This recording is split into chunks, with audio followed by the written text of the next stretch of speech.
और जॉइंट्स में इस हद तक प्रॉब्लम लोगों को हो रहा है, लेकिन अब बच्चों को दिक्कत हो रही है, कम उम्र में दिक्कत हो रही है, जॉइंट की समस्याएं बहुत ज्यादा आ रही हैं। हम दूध का सेवन धीरे धीरे करते कम करते जा रहे हैं। हमारा बाहर निकल के स्पोर्ट्स खेलना बच्चों में वो सब भी खत्म हो गया है। कल लोग कहते हैं वीगन डाइट, मतलब आप दूध लीजिए ही नहीं। अब एक आप कह रहे हैं आजकल लोग दूध नहीं पीते। हाँ, ये विचारधारा हो सकती है कुछ लोगों की, कुछ रिसर्चर्स की, कि हमें दूध का सेवन नहीं करना चाहिए, पर इसका ये मतलब नहीं कि हमारे शरीर में कैल्शियम नहीं जाना चाहिए। झुक के चलते हैं, एक हाथ काम नहीं करता है। क्या मेडिकल साइंस जो क्लेम करता है कि इतना डेवलप हो चुका है, क्या इनको ठीक नहीं रख सकता है? सही मायने में कहें तो उसे समस्या नहीं माननी चाहिए। जब हमारी उम्र बढ़ेगी तो इस प्रकार की बदलाव आएंगे। ऑस्टियोआर्थराइटिस क्या स्टार्टिंग पीरियड में ही पकड़ा जा सकता है? आप इस समस्या को छुपा नहीं सकते, चाहे आप जितने भी अज्ञान हो, आप अगर पढ़े लिखे नहीं हैं, आप छोटे बच्चे भी हो, तब भी आप इसको पहचान सकते हैं।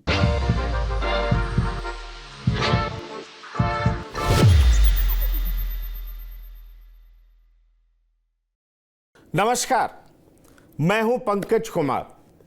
इस विशेष कार्यक्रम में मेरे साथ एक मेहमान हैं, जी हां, जिन्होंने चिकित्सा के क्षेत्र में शानदार काम किया है। आपको यह बता दें कि जिन लोगों को जॉइंट रिप्लेसमेंट की जरूरत पड़ती है, क्योंकि आपको मालूम है कि बहुत सारे लोग बड़े ही क्रोनिक अर्थराइटिस से परेशान रहते हैं, उनको बहुत हड्डी का दर्द रहता है, जोड़ों का दर्द रहता है, बड़ी दिक्कत रहती है, जगह जगह पर घूमते हैं, समुचित इलाज नहीं मिल पाता।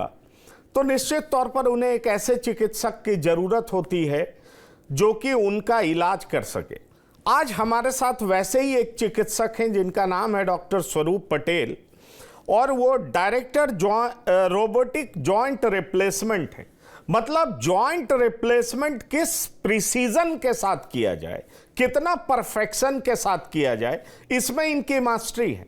और ख़ास बात यह है कि इन्होंने इस लेटेस्ट टेक्नोलॉजी का इस्तेमाल बनारस जैसे शहर में किया है, ताकि आसपास के क्षेत्र के लोग जो कि गांव में रहते हैं, जिनके लिए दिल्ली आना संभव नहीं है, मुंबई जाना संभव नहीं है, जिन्हें बहुत तरह की दिक्कतों का सामना करना पड़ता है, वो इनके पास आ सकते हैं और ये उन्हें उस तरह की टेक्नोलॉजी से उनका इलाज कर सकते हैं, वो भी उतने ही किफ़ायत में कि उन्हें और कहीं जाने की ज़रूरत नहीं पड़ सकती है। तो मैं सबसे पहले डॉक्टर स्वरूप पटेल का अपने इस खास एपिसोड में बहुत स्वागत करता हूं। डॉक्टर स्वरूप पटेल, आपका बहुत स्वागत है TV9 के इस प्लेटफॉर्म पर। धन्यवाद। Thank you. डॉक्टर स्वरूप पटेल, मैं आपसे ये पूछना चाहूँगा कि आजकल लोगों को बहुत ज़्यादा प्रॉब्लम जॉइंट्स में क्यों होता है, और जॉइंट्स में इस हद तक प्रॉब्लम लोगों को हो रहा है, जबकि हम कहते हैं कि अब हम लोगों का लाइफ एक्सपेक्टेंसी बढ़ गया है, हम जीना सीख गए हैं, हमें पता है क्या खाना है क्या नहीं खाना है, लेकिन अब बच्चों को दिक्कत हो रही है, कम उम्र में दिक्कत हो रही है, जॉइंट की समस्याएं बहुत ज़्यादा आ रही हैं, कूल्हे टूट जा रहे हैं। तो इतने तरह की प्रॉब्लम्स लोगों को हो रही है। और हम कहीं भी, क्योंकि अगर मैं बात करूं दिल्ली में, तो लोग अलग अलग हॉस्पिटल में चक्कर काटते दिखते हैं और उनको हमेशा लगता है कि उनकी जो परेशानी है उनसे उनको निजात नहीं मिल पा रहा। तो ये समस्या इतनी बढ़ती क्यों जा रही है? इस समस्या के बढ़ने का कारण हम लोग स्वयं, ऐसा कहने से लोग आए तो आश्चर्यचकित भी हो सकते हैं, पर हमने अपनी डाइटरी और अपनी लाइफस्टाइल, हमने अपने खाने पीने की शैली, हम बाहर का बहुत ज़्यादा खाने लगे, हमने एक्सरसाइज करना बंद कर दिया, हमने अपने शरीर का बहुत ध्यान नहीं रखा, हम दूध का सेवन धीरे धीरे करते कम करते जा रहे हैं, हमारा बाहर निकल के स्पोर्ट्स खेलना बच्चों में वो सब भी खत्म हो गया है। तो आप बदलाव देखेंगे कि अब हम अपने घर के अंदर बहुत ज़्यादा सीमित होते हैं, कार में बैठ के कहीं चले जाते हैं, तो हमारा वॉकिंग भी कम होता जा रहा है, हमारी डाइटरी हैबिट भी बदलती जा रही है। आदमी पहले अपने घर पे ही खाता था, अब वो बाहर रेस्टोरेंट इस तरीके की चीज़ों से खाता है, अब ऑनलाइन मंगा के खाता है।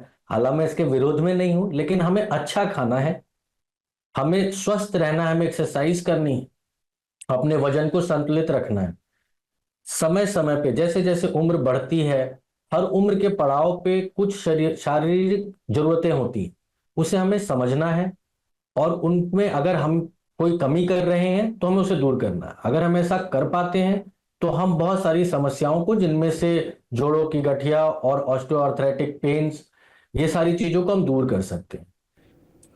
अब आपने बिल्कुल ठीक कहा, लेकिन मैं एक सवाल बीच में पूछना चाहूंगा। आपका जो एक्सपर्टीज है उस पर तो मैं बात करूंगा ही करूंगा, लेकिन मैं चाहूंगा कि आपके माध्यम से पहले दर्शकों को यह बताया जाए कि समस्या है तो क्यों है।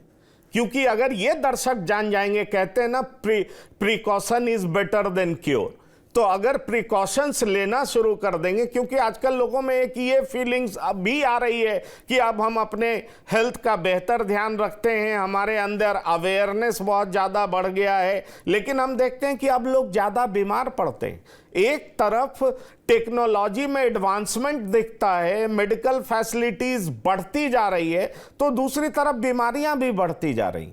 तो मैं इसीलिए आपसे यह सवाल कर रहा था कि बहुत तरह का कंफ्यूजन भी तो हमें इंटरनेट के माध्यम से, अलग अलग लोगों के माध्यम से हमारे अंदर फैल जाता। आजकल लोग कहते हैं वीगन डाइट, मतलब आप दूध लीजिए ही नहीं।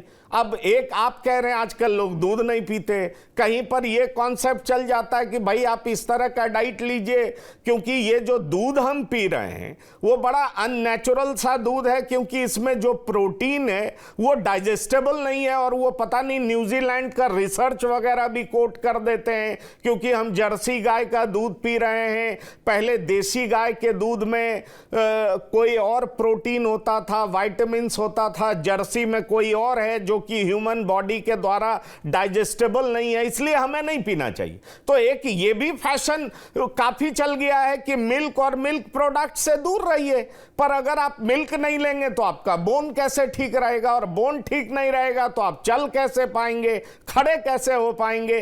तो मुझे लगता है डॉक्टर साहब, लोगों का भी कंफ्यूजन होगा, मेरा भी कंफ्यूजन है, कृपया इसको दूर करें। हमें लगता है आपके सवाल बिल्कुल सही है। जितनी ज्यादा रिसर्च होगी उतनी ज्यादा चीजें सामने आती हैं, और कुछ समय के लिए उसमें कंफ्यूजन का विषय भी बना रहता है, विशेषज्ञों के लिए भी और एक सामान्य व्यक्ति के लिए भी। हमें अपने वापस जाना पड़ेगा आज से 50, 60, 100 साल के आसपास पीछे। इस प्रकार की जो समस्याएं हमें आज हो रही हैं, जैसे जोड़ों में गठिया, जोड़ों में दर्द, कमर में दर्द, चक्कर, नींद ना आना, इस प्रकार की समस्या आज से 50 साल 100 साल पहले नहीं थी। वहां अलग समस्याएं होंगी, पर यह समस्या नहीं थी। यह समस्या न होने का कारण क्या था? शुद्ध भोजन मिलता था, चाहे वो मांसाहारी हो चाहे वो शाकाहारी हो।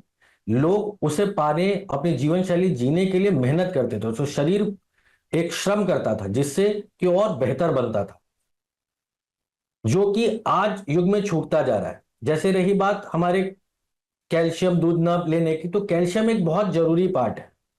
हाँ, ये विचारधारा हो सकती है कुछ लोगों की, कुछ रिसर्चर्स की, कि हमें दूध का सेवन नहीं करना चाहिए, पर इसका यह मतलब नहीं कि हमारे शरीर में कैल्शियम नहीं जाना चाहिए। हमें अन्य और तरीकों से कैल्शियम को शरीर में रखना ही रखना है। अगर ऐसा नहीं होगा तो हड्डियां कमजोर होंगी, जल्दी टूटेंगी, जल्दी खराब होंगी, बेंड होंगी, बहुत सारी समस्याएं आएंगी।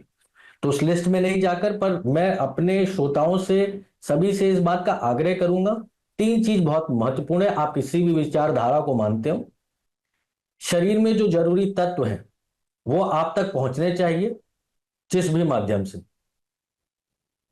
मेरा अपना पर्सनल ये होगा, जैसे हम पहले जीवन जीते थे उस पे चलें, दूध पिए, फल फूल खाएं, ताजी सब्जियों का प्रयोग करें, फ्रिज में रख के 10 दिन बाद ना पका के खाना खाएं, बाहर से खाना खाना हमें कम कर देना चाहिए, और जो भी पकाएं घर पे बनाएं। तो चीजों को अगर आप ऐसा करें, एक्सरसाइज करें, खेलने कूदने की आदत रखें, थोड़ी सी अपने लाइफस्टाइल को बाहर ले जाएं घर से, क्योंकि अगर हम ऐसा कहेंगे तो लोग कहेंगे पॉल्यूशन बहुत है मेट्रोज में, ये है वो है।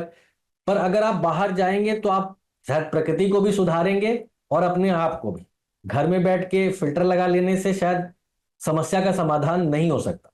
तो हमें कुछ चीजों में वापस जाना चाहिए, रिट्रोस्पेक्टिवली देखना चाहिए कि वो इतने सालों से सही चलती आ रही थी, आज उसे अचानक से चैलेंज कर देना या उसे रोक देना बहुत उचित नहीं होगा। आप बिल्कुल ठीक कह रहे हैं और आपने बिल्कुल बड़ी अच्छी बात कही कि more you sweat more you shine. इसका अलग अलग मतलब निकाला जा सकता है, लेकिन बड़ा सीधा सा बात है कि आप पसीना निकालेंगे, वर्जिश करेंगे तो आप स्वस्थ रहेंगे। और इसका दूसरा मतलब ये भी है कि आप जिस भी क्षेत्र में हैं खूब मेहनत करिए, तभी आप चमकिएगा, निखरिएगा। जैसे हमारे सामने डॉक्टर बैठे हैं, इन्होंने अपने फील्ड में बहुत मेहनत किया है, इसलिए आज हम इनका इंटरव्यू भी कर रहे हैं, क्योंकि ये अपने क्षेत्र में निखर रहे हैं। सवाल ये है कि लोगों को बात होता है, लोगों को गठिया होता है, इन सारी बीमारी को बताया जाता है कि ये लाइलाज बीमारी है, इस बीमारी का कोई इलाज नहीं है। डॉक्टर पटेल, मैं आपसे ये समझना चाहूंगा कि क्या वाकई एलोपैथ में इसका इलाज है, क्योर है? क्योंकि मैं बहुत लोगों को देखता हूं एक उम्र के बाद वो कहते हैं बात से परेशान हैं, गठिया से परेशान हैं, सीधा चल नहीं पाते, झुक के चलते हैं, एक हाथ काम नहीं करता है, बहुत तरह की समस्याएं हम देखते हैं। और अचानक हमें लगता है कि आखिरकार इनको हो क्या गया है। क्या मेडिकल साइंस जो क्लेम करता है कि इतना डेवलप हो चुका है, क्या इनको ठीक नहीं रख सकता है? क्या इनका क्योर नहीं कर सकता है? तो थोड़ा इस पर विस्तार से बताएं आप हमें। तो गठिया आप सब लोग जानते हैं, अगर नहीं जानते तो मैं बता दूं, 100 से ज्यादा प्रकार की होती, पर उनमें से कुछ ही हमारे जीवन को बहुत ज्यादा ग्रसित करती हैं, जिनमें से एक सबसे सामान्य है ऑस्टियोआर्थराइटिस। ऑस्टियोआर्थराइटिस उम्र के साथ होने वाली समस्या है। अब अगर सही मायने में कहें तो उसे समस्या नहीं माननी चाहिए। जब हमारी उम्र बढ़ेगी तो इस प्रकार की बदलाव आएंगे। अगर हम दूसरे रूप में देखें तो अगर हम बूढ़े होंगे तो हमारे बाल सफेद होने हैं, किसी के कम, किसी के ज्यादा, किसी के जल्दी, किसी के लेट। तो अगर हम उसे एक प्रॉब्लम की तरह देखेंगे तो यह उचित नहीं होगा। जैसे हम उम्र बढ़ती है, हमें मोतियाबिंद आती है, हमारे चेहरे की झुर्रियां आती है, तो हम उसे प्रॉब्लम की तरह नहीं देखेंगे। वो एक एज के साथ ये चीजें आनी है। प्रॉब्लम तब है जब वो दर्द के साथ एसोसिएट हो जाती है। दर्द हमारे शरीर में गलत चीज नहीं है, वो एक संकेत है जो बताता है कि आपको अब इस समस्या के लिए कुछ करना चाहिए। तब वो समस्या बनती है और उसको करने के लिए जागरूक होना पड़ेगा, डॉक्टर से मिलना पड़ेगा। उम्र के साथ होने वाली समस्याएं लाइलाज नहीं, लोगों के डर ने, भय ने, अज्ञानता ने उसे लाइलाज बना दिया है। जोड़ों की समस्या अगर है तो उसका समाधान है कुछ दिन आप एक्सरसाइज, पीआरपी थेरेपी, दवाइयां, लाइफस्टाइल मॉडिफिकेशन से एक अपना समय, उचित समय निकाल सकते हैं। मान लीजिए आप 50-55 के हैं, आप 60-65 तक इन चीजों से अपने लाइफ में बदलाव करके उस दर्द से मुक्ति पा सकते हैं। परंतु अगर आपकी समस्या और बढ़ जाती है तो फिर उसमें जॉइंट रिप्लेसमेंट जैसी चीजों के रास्ते हैं। इतना हमने जो टेक्नोलॉजी के फील्ड में आगे बढ़े हैं वो मेडिकल साइंस में भी आई है। अब इस प्रकार के जोड़ हैं जिनकी लाइफ बहुत ज्यादा है, हाई फ्लेक्स डिजाइन है कि आप सब कुछ कर सकते हैं, नीचे बैठने से ज्यादा उठना, दौड़ना, भागना, बाइक चलाना, सब कुछ। पर मैं इस पर आता हूं, मैं बिल्कुल आता हूं, लेकिन मैं चाहूंगा कि आपने जो बताया ऑस्टियोआर्थराइटिस गठिया का एक प्रकार है जो कि बड़ा कॉमन है और इसमें लोगों को दिक्कत ज्यादा होती है। मैं चाहूंगा कि आप हमारे दर्शकों को यह बताएं कि इसका सिम्टम्स क्या है। अगर ये शुरुआती स्टेज में ही पकड़ लिया जाए तो क्या इसका पूरा क्योर संभव है? उसके बाद फिर हम आएंगे कि आपका जो एक्सपर्टीज है उस पे हम आएंगे, लेकिन हम ये समझना चाहते हैं कि ऑस्टियोआर्थराइटिस क्या स्टार्टिंग पीरियड में ही पकड़ा जा सकता है? आपको जान के आश्चर्यचकित होंगे आप कि आप इस समस्या को छुपा नहीं सकते, चाहे आप जितने भी अज्ञान हो, आप अगर पढ़े लिखे नहीं हैं, आप छोटे बच्चे भी हो, तब भी आप इसको पहचान सकते हैं। ये जोड़ों का दर्द है और सब व्यक्ति दर्द समझ सकते हैं। दर्द बुढ़ापे में बार बार जोड़ों में हो रहा है, उठने में, बैठने में, सीढ़ी चढ़ने में, तो ये संकेत है कि आपके पैरों में ऑस्टियोआर्थराइटिस हो सकती है। इसकी पुष्टि एक्सपर्ट को करने दें, पर यह आपके लिए संकेत है कि आपको ऑस्टियोआर्थराइटिस या आर्थराइटिस की समस्या हो रही है। वो न सिर्फ घुटनों में ही नहीं, किसी भी जोड़ में हो सकती है, एल्बो में हो सकती है, कंधों में हो सकती है, रीढ़ की हड्डियों में हो सकती है। तो जहां जहां शरीर में जोड़ है वहां आर्थराइटिस की समस्या हो सकती है। सबसे पहला प्रथम संकेत आपको मिलता है, वहां दर्द शुरू होता है। और उस दर्द से हम डॉक्टर्स आगे पता करते हैं कि क्यों, इन्वेस्टिगेशन कराते हैं, x ray, MRI, CT scan, blood के टेस्ट, उससे हम उसका नामकरण करते हैं कि ये कौन सी वाली गठिया। अच्छा, बहुत बढ़िया, ये आपने बहुत अच्छे से समझाया। अगर मैं अपनी बात करूं, मैं अपनी बात करता हूं ताकि दर्शक मुझसे भी कोरिलेट कर सकते हैं। मैं घूमता हूं, वॉक करता हूं, मस्त रहता हूं, मुझे कोई दिक्कत नहीं होती। लेकिन कई बार जब मैं नी को टच करता हूं, उसको ऐसे जैसे अपने हाथ से ही ठोकने की कोशिश करता हूं या टच करता हूं थोड़ा जोर से, तो हल्का पेन जैसा फील होता है। ये क्या बीमारी हो सकता है? क्या ये इसलिए हो रहा है कि हमने बायोलॉजी में पढ़ा था उम्र बढ़ती जाती है तो साइनोवियल फ्लूइड की कमी हो जाती है, उस वजह से होता है, सूखने लगता है? या ये भी कोई बीमारी का इंडिकेशन है कि अगर आप किसी जोड़े, किसी जॉइंट को टच करते हैं और वहां पर आपको पेन आता है, तो ये भी किसी बीमारी का इंडिकेशन है? ये सब एक तरह से आर्थराइटिस के ही सिम्टम्स हैं। आर्थराइटिस माइल्ड, मॉडरेट और सिवियर होती है। बहुत बार बहुत अर्ली होती है तो उसे हम माइल्ड कहते हैं। उसमें साइनोवियल थिकनिंग हो सकती है, पैर मोड़ने सीधा करने में दर्द हो सकता है, ट्रोमेटिक हो सकती है, चोट लगने के कारण हो सकती है, हमने ज्यादा एक्सरसाइज कर दी इसलिए हो सकती है। तो बहुत सारे उसके रंग रूप हैं। सभी प्रकार की गठिया को एक बास्केट में नहीं डाल सकते और सभी स्टेज को एक बास्केट में नहीं डाल सकते, पर स्टार्टिंग में बार बार दर्द होना ही उसका सबसे प्रथम लक्षण है जो हमें चिंता की तरफ डालता है। एक दो बार होना बहुत बड़ा कारण नहीं है, लेकिन बार बार होना, हमारे लिए रिपीटेड होना, ये एक तरह से इशारा है कि you need to see a doctor, आपको डॉक्टर की सलाह की जरूरत है। तो एक बात मैं अपने दर्शकों को आपके हवाले से यह बता सकता हूं कि दर्शक, आपको अगर किसी भी जॉइंट में थोड़ा भी पेन हो रहा हो और बार बार पेन हो रहा हो, तो निश्चित तौर पर आप अपने चिकित्सक के पास जाएं, उनसे सलाह मशविरा करें, इसको बिल्कुल इग्नोर ना करें, क्योंकि अगर ये ज़्यादा बढ़ेगा तो आपके लिए ज़्यादा समस्या कर सकता है, आपके लिए ज़्यादा दिक्कत कर सकता है। इसलिए थोड़ा भी पेन हो और बार बार हो तो निश्चित तौर पर आप अपने आसपास के डॉक्टर के पास जाएं, उनसे सलाह लें, इसको बिल्कुल नज़रअंदाज ना करें। और एक बात मैं आपको बताना चाहूँगा, क्योंकि डॉक्टर पटेल हमारे साथ हैं और ये हमारे साथ बनारस से जुड़े हुए हैं, इन्होंने बहुत ज़बरदस्त काम किया है, बहुत सारे लेटेस्ट टेक्नोलॉजी के सहारे ये हड्डी का इलाज करते हैं, जॉइंट रिप्लेसमेंट करते हैं। और इसकी बड़ी वजह यह है कि नए टेक्नोलॉजी के सहारे ऑपरेशंस में परफेक्शन बहुत ज़्यादा होता है, जिसको हम रोबोटिक सर्जरी कहते हैं। मैं चाहूँगा डॉक्टर पटेल कि आप रोबोटिक सर्जरी के बारे में थोड़ा बताएं कि आखिरकार जॉइंट रिप्लेसमेंट में रोबोटिक सर्जरी की ज़रूरत क्यों पड़ गई? कि एशिया में रिकॉर्ड है आपका सिंगल डे में मैक्सिमम ऑपरेशन करने का रोबोटिक सर्जरी के द्वारा, यह आपने रिकॉर्ड कायम किया है। मैं आपको, आप बधाई के पात्र हैं, लेकिन मैं यह समझना चाहता हूं कि इसकी जरूरत क्यों पड़ती है? क्या ह्यूमन हैंड से बेहतर सर्जरी नहीं हो सकता जो रोबोटिक सर्जरी की जरूरत पड़ती है जॉइंट रिप्लेसमेंट के लिए? रोबोटिक सर्जरी या रोबोट का कहीं पे भी इस्तेमाल या इस तरीके की टेक्नोलॉजी का इस्तेमाल हम इसलिए करते हैं कि हम परफेक्शन ला सकें। जैसे जोड़ तो ह्यूमन भी सकता है, लेकिन हम कैलकुलेटर का प्रयोग करते हैं। लिख हम सब सकते हैं, लेकिन हम कंप्यूटर और टाइपराइटर इस तरीके का प्रयोग करते हैं। तो समय के साथ चीजें इवॉल्व होती हैं, हमारा साइंस टेक्नोलॉजी बढ़ता है, हम उसे अपने लाइफस्टाइल में भी लेकर आते हैं, जैसे कि हम मेडिकल साइंस में उसे लेकर आए, ताकि जो कार्य हम कर रहे हैं उसे और परफेक्शन मिल सके। जब परफेक्शन, जैसे अगर और साधारण में बात करूं, अगर मैं एक लाइन खींचता हूं तो 1000 बार अगर लाइन खींचूंगा तो 1 मिलीमीटर की फर्क हो सकती है, हालांकि मैं जीवन भर से खींच रहा हूं। पर अगर यही कार्य मैं रोबोट के द्वारा करूं तो उसमें वो 1 मिलीमीटर का भी फर्क नहीं होगा।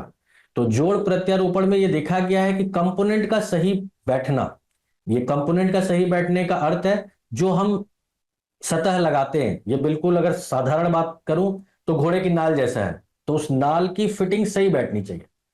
तो जो कंपोनेंट हम लगाते हैं, फीमर कंपोनेंट, टिबियल कंपोनेंट, उसका कट सही होना चाहिए, वो सही एंगल में प्लेस होना चाहिए। उससे जोड़ के ऊपर दबाव कम पड़ता है, उससे उस जोड़ की लाइफ बहुत बढ़ जाती है।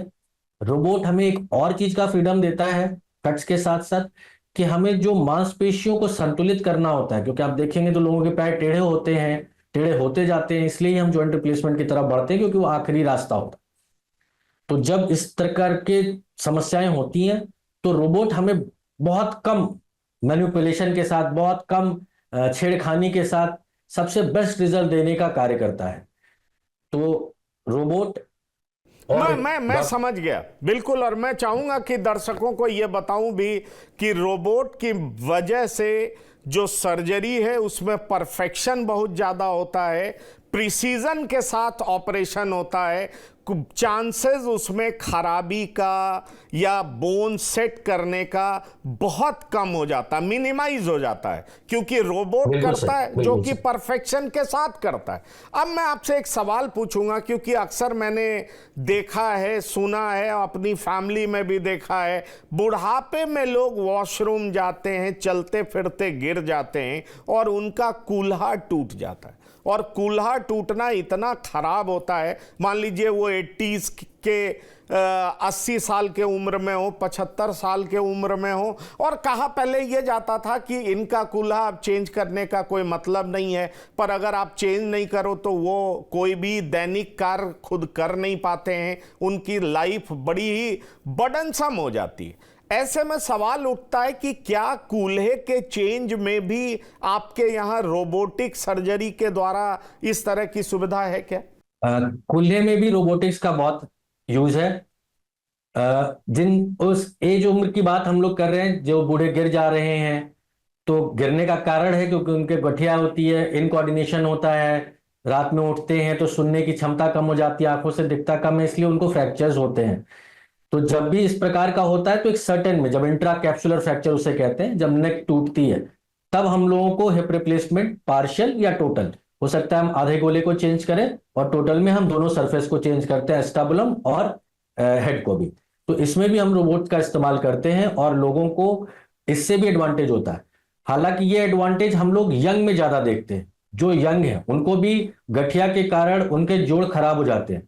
एज यंग एज 14 ईयर, 14 साल की उम्र तक के लड़कियों का हम लोग सर्जरी करें, उनमें रोबोट का इस्तेमाल बहुत ज्यादा बेहतर हो जाता है, बहुत ज्यादा जरूरी हो जाता है, ताकि हम उस चीज को वेल प्लेस करें और वो कुल्हा, वो घुटना सालों साल चले, जितना मैक्सिमम उसको चलना चाहिए। सालों साल चले, मैक्सिमम चलना चाहिए। तो क्या ऐसा होता है कि आप रोबोट के साथ सर्जरी करते हैं तो वो बिल्कुल नॉर्मल हो जाता है, मतलब वो बच्चा, एडल्ट या बूढ़ा सही तरीके से अपना दैनिक कार्य कर सकता है, चल सकता है, उसके पास जो ओरिजिनल चीजें थी, जो बॉडी पार्ट्स था, वो हट भी गया और अब आपने रोबोटिक सर्जरी किया है, तो क्या कोई डिफरेंस मालूम होता है? कुछ स्टिफनेस रहता है, कोई तरह की दिक्कत रहती है? जी, जब आइडियल टाइम हो, अगर हम तब सर्जरी कराते हैं तो उसके रिजल्ट बहुत ही बढ़िया, उम्दा। हमारे समाज में, घर परिवार में बहुत सारे लोगों हैं जिनका जॉइंट रिप्लेसमेंट हो चुका है, अगर वो आपको बताएंगे नहीं तो आप पहचान नहीं सकते, पकड़ नहीं सकते कि उनका कोई कुल्हा या घुटना हमने बदला है। तो ये बताइए, एक बड़ा मिथ रहता है कि 80 साल के आप हो गए, आपको कूल्हा चेंज कराने की अब जरूरत नहीं है, आप कूल्हा चेंज कराएंगे तो आपकी जान जा सकती है। ये मिथ है या आप चेंज कराया जाना चाहिए? अगर कूल्हा टूट गया है बड़े बुजुर्ग का तो उनको चेंज कराया जाना चाहिए, क्योंकि छोटे शहरों में इस तरह की बात होती है कि अब इस उम्र में क्या चेंज कराना, क्योंकि ऑपरेशन होगा तो मौत भी हो सकती है, तो जिंदा रहने के लिए उसको चेंज कराने की जरूरत नहीं है। क्या करना चाहिए?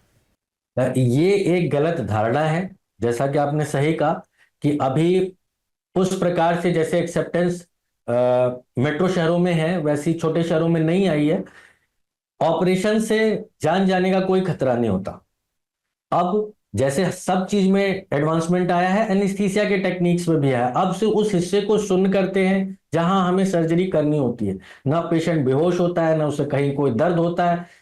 ऑपरेशन के चंद घंटों के बाद, 4 से 6 घंटे के बाद, वही 80 साल का वृद्ध खड़ा हो सकता है, चल सकता है, और दूसरे तीसरे दिन वो अपने घर और सामान्य वॉकर से चलता हुआ चले जाते हैं। तो ये एक पुरानी धारणा थी, और अब मैं आपको बताऊं, बनारस और आसपास के क्षेत्रों में भी ये धारणा खत्म सी हो चली है। अब ऐसा पूछने और देखने वाले लोग नहीं मिलते। रही बात 80 साल पे कराना चाहिए या नहीं, जरूर कराना चाहिए, क्योंकि जीवन चलने के लिए बना है, उसे बिस्तर पे बैठाकर रोगों का घर बनाने के लिए नहीं। तो ये आप बहुत बड़ी बात कहते हैं। मुझे लग रहा है कि हमारा इंटरव्यू जब लोग देखेंगे तो वृद्धों में भी एक होप जगेगा, क्योंकि उन्हें लगता है कि इस उम्र में अगर हड्डी टूट गई तो अब ऐसे ही हमें जीना पड़ेगा। भगवान ने हमें ये कष्ट भोगने के लिए ही इस तरह का तकलीफ दिया है। ये इस तरह की बातें लोग कहते हैं 80 साल 75 साल के बाद ऑपरेशन ठीक नहीं होता, इसमें जान जाने की गुंजाइश बहुत ज्यादा रहती है। इस तरह की बात मैं छोटे शहरों में बहुत ज्यादा सुनता हूं, इसलिए मैंने आपसे ये सवाल पूछा। आपने बहुत अच्छा करा ये सवाल पूछकर, पर ये हमारी सोच है कि अभी हम भगवान ने भोगने के लिए भेजा है, भगवान ने हमें जीवन जीने के लिए भेजा है, और वो आपको बेहतर समझता है, इसलिए इस उम्र पे भी आपको चुनौती दी है कि आप फिर से खड़े होकर समाज को, घर परिवार को सही रास्ता चलकर दिखा सके। डॉक्टर पटेल, एक बात मुझे और भी समझाएं कि आखिरकार बुढ़ापे में ऐसा क्या होता है कि चलते फिरते भी हड्डियां टूट जाती हैं? क्या हम बुढ़ापे में अपने हड्डियों का देखभाल कैसे करें? ठीक है, अगर टूट जाती हैं, रिप्लेसमेंट की जरूरत है तो आपके पास जाना चाहिए, पर बुढ़ापे में या ज्यों ज्यों हमारी उम्र बढ़ती जा रही है, हम अपने हड्डियों का देखभाल कैसे करें? क्योंकि कई बार हमने कई बूढ़े लोगों से बात की है, उन्हें पता ही नहीं चलता कि उनकी हड्डी कैसे टूट गई। वो चल फिर रहे थे, उनकी हड्डी टूट जाती है। तो आखिरकार बोन में होता क्या है? कौन सा ऐसा बायोलॉजिकल चेंज होता है, या बुढ़ापे में कौन से मिनरल्स की कमी हो जाती है जिस वजह से चलते फिरते उनकी हड्डियां टूट जाती हैं? बुढ़ापे में हमें ऑस्टियोपोरोसिस जैसी समस्या होती है। ऑस्टियोपोरोसिस क्या है कि हमारे कैल्शियम हमारे शरीर से निकलने लगते हैं, और जो हमारी हड्डी ठोस थी अब वो लूज स्पंजी हो जाती है। जैसे आप समझे एक लकड़ी जो बहुत बढ़िया थी, पर उसे दीमक ने खा लिया तो वह कमजोर हो गई, अब वो लोड नहीं ले पाती, थोड़ी सी भी बेंडिंग हुई, गिर गए तो टूट जाती। फीमेल्स में ये समस्या बहुत ज्यादा है। मीनोपॉज के बाद तकरीबन 60-65 के बाद उनमें हड्डियों की ऑस्टियोपोरोसिस बहुत ज्यादा होती है, और जैसा कि आप जानते हैं बहुत कम औरतें अपना ध्यान रख पाती हैं, वो अपने बच्चों में, घर परिवार में बिजी रहती हैं और अपना ध्यान बहुत कम रखती हैं। और सही से ध्यान न रख पाना, कैल्शियम विटामिन न लेना, इससे हड्डियां और कमजोर होती जाती हैं। बढ़ती उम्र के साथ, बैलेंस खो देने के साथ, कहीं टकरा जाने से के साथ, फिसल जाने के साथ जैसे ही गिरती है और उनकी हड्डियां टूट जाती। तो इसका सबसे सरल बचाव का रास्ता है सुबह आधा घंटा, सर्दियों का मौसम आने वाला है, आधे घंटे सुबह बैठें, ताजी धूप लें, एक्सरसाइज करें, कैल्शियम लें, किसी भी प्रकार में लें। और हमें लगता है कि अभी भी बहुत सारे लोग दूध पीते हैं और उन्हें पीना चाहिए, मैं इसका कहीं से विरोधी नहीं हूं। कैल्शियम दूध पिए और अपना ध्यान रखें। अगर आपके कुछ भी समस्या आपको लगती है तो आप उसे छुपाइए नहीं, उसे एक्सप्रेस करिए अपने घर परिवार, बेटों बच्चों से, ताकि हम उसमें और आपकी मदद कर सकें और हड्डी फ्रैक्चर जैसी समस्याओं को बचा सकें। चलिए, आपने रिकॉर्ड कायम किया बनारस में, एक दिन में रोबोटिक सर्जरी का रिकॉर्ड कायम किया हुआ आपने। पर मैं एक सीधा सा सवाल पूछूंगा, क्योंकि छोटे शहर के लोगों की ये जेन्युइन समस्या होती है, और मुझे लगता है ये वीडियो जो देखें उनको ये जानकारी तो हो, क्योंकि रोबोटिक सर्जरी ये क्रांति ला चुका है जॉइंट रिप्लेसमेंट में, और इस क्रांति को लाने में आपकी भी बड़ी भूमिका है। क्योंकि मुझे लगता है बनारस से बहुत ऐसे छोटे छोटे शहर और गांव जुड़े हैं जहां के लोग आकर के और इस सिस्टम का फायदा ले रहे होंगे। मेरा सीधा सवाल है कि क्या ये रोबोटिक सर्जरी ज्यादा एक्सपेंसिव होता है? क्या आम लोगों की पहुंच से ज्यादा एक्सपेंसिव है क्या? बिल्कुल ऐसा नहीं है, ये कुछ हजार रुपए ही ज्यादा पड़ सकता है। और आप जानते हैं कि ये उत्तर प्रदेश का पहला रोबोट हम लोगों ने लगाया था। इस मकसद से लगाया था कि उस जो सुविधाएं दिल्ली, बॉम्बे, इस तरीके की मेट्रो सिटीज में मिल रही हैं वो बनारस और उत्तर प्रदेश के लोगों को भी मिले।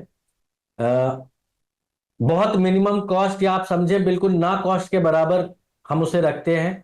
हम अपने सभी मरीजों को इस बात के लिए प्रेरित करते हैं कि आप रोबोटिक टेक्नोलॉजी का फायदा उठाएं, और जहां तक हमसे होता है हम उसे करीब करीब फ्री रखते हैं। जहां वो हमारी कुछ मजबूरियां आती है, लेकिन वो पैसा बहुत ज्यादा नहीं है, वो कुछ चंद हजार रुपए ही एक्स्ट्रा है। चलिए, तो मुझे लगता है कि इस लेटेस्ट टेक्नोलॉजी के जरिए आप परफेक्शन के साथ लाखों लोगों का इलाज कर रहे हैं। और बनारस जैसा शहर जो कि कई गांवों से जुड़ा है, छोटे छोटे शहरों से जुड़ा है, तो जो भी ये हमारा वीडियो देखेंगे उन्हें अगर इस तरह की दिक्कत होगी, चाहे वो 80 साल के हों, चाहे 40 साल के हों और चाहे 14 साल के हों, तो उनके भीतर जरूर होप जगेगा कि हर तरह की बीमारी का इलाज है। और अगर ऑपरेशन की भी जरूरत है तो वो पूरे परफेक्शन और प्रिसीजन के साथ हो सकता है। उसके लिए दिल्ली बॉम्बे जाने की जरूरत नहीं है, ये बनारस में ही संभव है। क्या मैं सही कह रहा हूं डॉक्टर पटेल? आप बिल्कुल सही हैं, आप बिल्कुल सही हैं। आप अपने तरफ से कुछ दर्शकों को कहना चाहेंगे? विश्व आर्थराइटिस दिवस आ रहा है, वो 12 अक्टूबर को हम लोग मनाते हैं। इस साल का उनका थीम है कि जागरूक बने और अपनी समस्याओं को अपने डॉक्टर से सलाह मशुरा करके बेहतर रिजल्ट पाए। मैं टीवी 9 के माध्यम से सभी लोगों को कहना चाहूंगा, अपनी समस्याओं को छुपाएं नहीं, आप उसे बार बार एक्सप्रेस करें, अनेकों लोगों से एक्सप्रेस करें, पर तब तक चुप ना बैठे, तब तक शांत ना बैठे जब तक आप समस्या का 100% सोल्यूशन ना पालें। तो अगर आप कोशिश करेंगे, हम लोग आपकी पूरी मदद करने के लिए हैं। और अगर आपको लगता है कि आपको ज्वाइंट की सर्जरी की आवश्यकता है, हम पिछले 40 सालों से ये सेवा दे रहे हैं वाराणसी में, अब हम और प्रिसीजन के साथ दे रहे हैं। आप जब चाहें, हमारे द्वार खुले हैं, आप 24 घंटे हमसे संपर्क कर सकते हैं। चलिए, तो देखिए ये लोगों के बीच उम्मीद भरी बातें, और इन्होंने एक बात बहुत जोरदार तरीके से कही जिसको मैं रिपीट कर देता हूं कि आप तब तक ना बैठें जब तक आप नॉर्मल ना महसूस करें।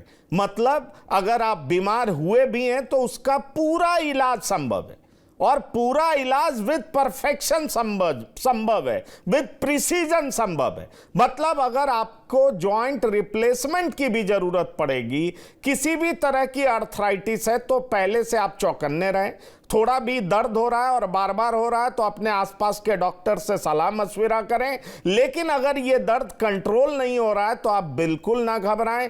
आप ये समझ लें कि हर बीमारी का इलाज है। अगर जॉइंट रिप्लेसमेंट की भी जरूरत है तो वो पूरे परफेक्शन के साथ संभव है। इसके लिए बनारस भी आप जा सकते हैं। डॉक्टर पटेल हमारे साथ हैं। इनको एशिया में इन्होंने ख्याति प्राप्त की है, इन्होंने बहुत सारे ऑपरेशन किए हैं और एक दिन में इतने रोबोटिक सर्जरी इन्होंने किया है कि इन्होंने रिकॉर्ड कायम किया है। और जिस दावे के साथ कह रहे हैं कि किसी भी तरह के आर्थराइटिस का इलाज ये कर सकते हैं और महज कुछ हजार रुपए में करते हैं, बहुत ज़्यादा खर्चा भी नहीं है, तो ये भी एक बड़ी बात कह रहे हैं।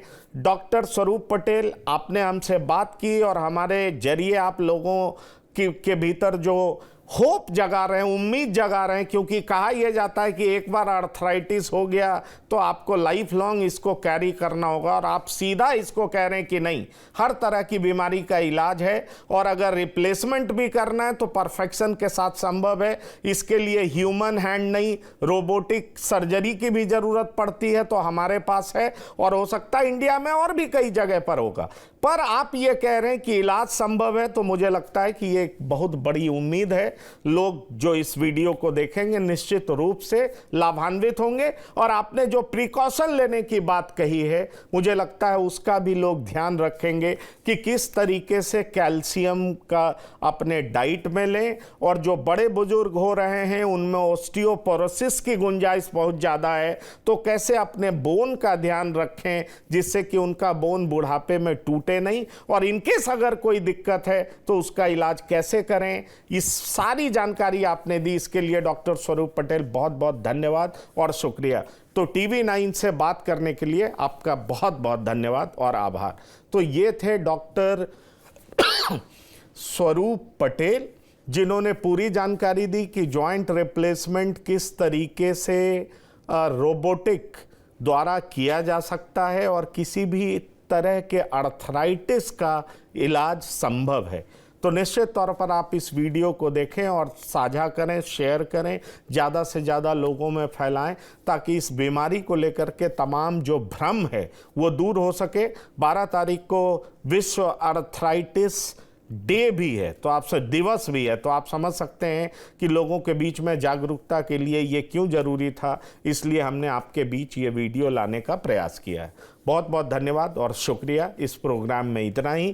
ताज़ा तरीन खबरों के लिए आप लगातार देखते रहिए TV9। धन्यवाद, नमस्कार।